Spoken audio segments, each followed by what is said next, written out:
like to thank St. Cloud State University for opening up the Atwood Center to us today. This is such a wonderful campus, and we're grateful that they allowed us to have this forum here today. And I'd also like to thank you also, Doctor, for that wonderful, warm, kind introduction that you gave. And thank you for all of you taking time from your schedule to be here. I know there are a good number of people here in the audience today who simply are not sure where they stand on this particular issue, and they just want to learn more about it. And we're thankful that you came out today.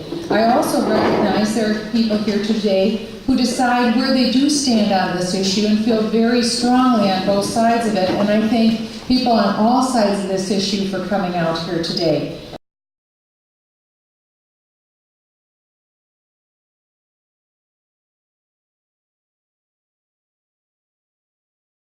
It's a very important debate, and I appreciate that you're all willing to come here and engage in a very respectful discussion on it.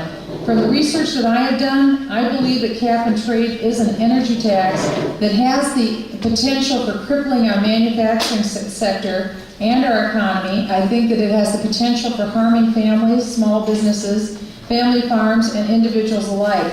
I also believe it will not achieve the end that it claims to seek. And it troubles me that the President has made this policy a cornerstone of his agenda, seeking its passage by August, which Majority Leader Harry Reid said last week is his goal as well.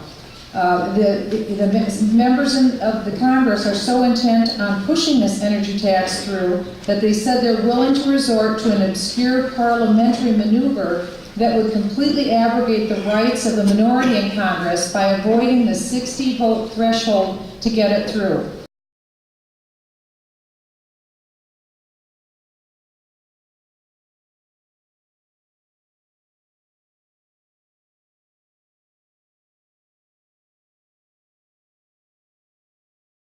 I don't need to tell you how our economy is doing. I think everyone in this room is aware. Everyone today is tightening their belt. Everyone is worried about making mortgage payments. Everyone knows someone today who's out of work, and they wonder if they'll in fact be next. And everyone has seen their savings and their retirement accounts dwindle. This energy tax, I am very concerned, will hike up the costs not only of our respective energy bills by an average of more than $2,500 for the typical family of four in Minnesota,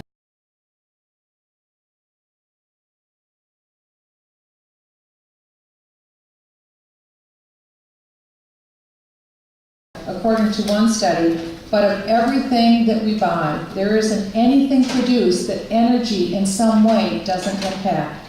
Dr. Douglas Elmendorf, who is the director of the Nonpartisan Congressional Budget Office, or the CBO, recently testified before the House Ways and Means Committee, and he stated so unequivocally, and I quote Dr. Elmendorf, "At any point in which we are putting a price on carbon emissions, that would be passed through to the costs that consumers face on energy products, but also all other products that are made using fossil fuels. I don't know if there are any goods that use no energy in their production. It seems to me unlikely." Minnesotans and other Midwesterners will fare worse than many other people in our country, and it's for this reason. It is because the Midwest gets more power from coal-fired utilities than either the Northeast or the Pacific Northwest. So we will be paying for energy that will be consumed out on the coast. And previous estimates that this tax would cost about $646 billion have been dwarfed by the newer estimates. President Obama's Deputy Director of the National Economic Council, Mr. Jason Furman, recently said that the real cost is more likely to be closer to $2 trillion in new taxes. That has to give pause to anyone who's concerned about the debt that we are passing on to the next generation. Furthermore, talk about the boon of so-called green jobs that will be born of cap and trade policies may be greater than what would happen in reality. In fact, a recent analysis of a similar policy in Spain shows that for every new green job that was created, 2.2 other jobs were lost.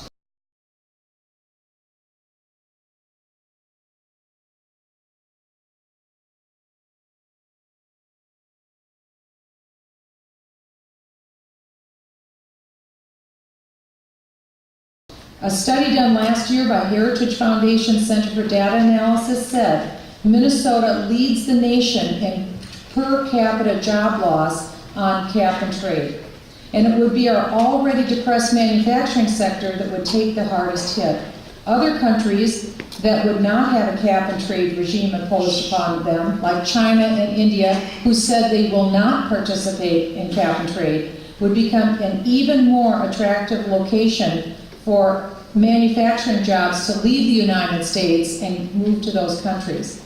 What's worse, any supposed gain in controlling greenhouse gases by a cap and trade policy in the United States would be not only offset, but surpassed by emissions continuing in these other countries. So we know where the risks are, but where are the potential benefits?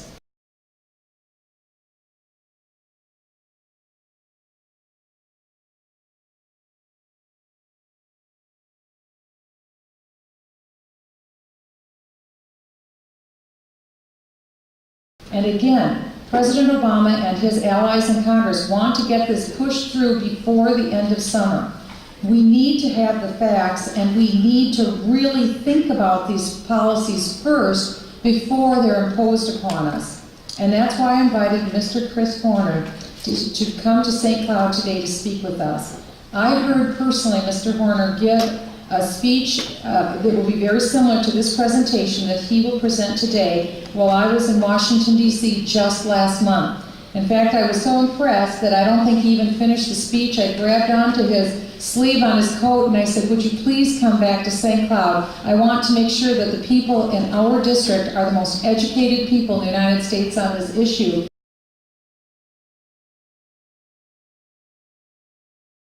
And he was kind enough at that short notice to make room in his schedule and find a way to come here to speak with you today. He's a senior fellow at the Competitive Enterprise Institute. He's the author of a number of books, including 2 bestsellers on the topic of climate change and cap and trade policies. Both books are here on the desk. Red Hot Lies, How Global Warming Alarmists Use Threats, Fraud, and Deception to Keep You Misinformed. And number 2, The Politically Incorrect Guide to Global Warming and Environmentalism, which spent half of 2007 on the New York Times bestseller list. Mr. Horner is also an attorney who's represented the Competitive Enterprise Institute, members of the United States House of Representatives and the U.S. Senate, and respected scientist before federal district courts. He's testified before a number of congressional committees. He's spoken to several European parliamentary bodies. He's also a frequent contributor to many national press and media outlets. Mr. Chris Horner received his law degree from Washington University in Missouri, where he received the Judge Samuel Breckenridge Award for Advocacy. Please help me in welcoming Mr. Chris Horner.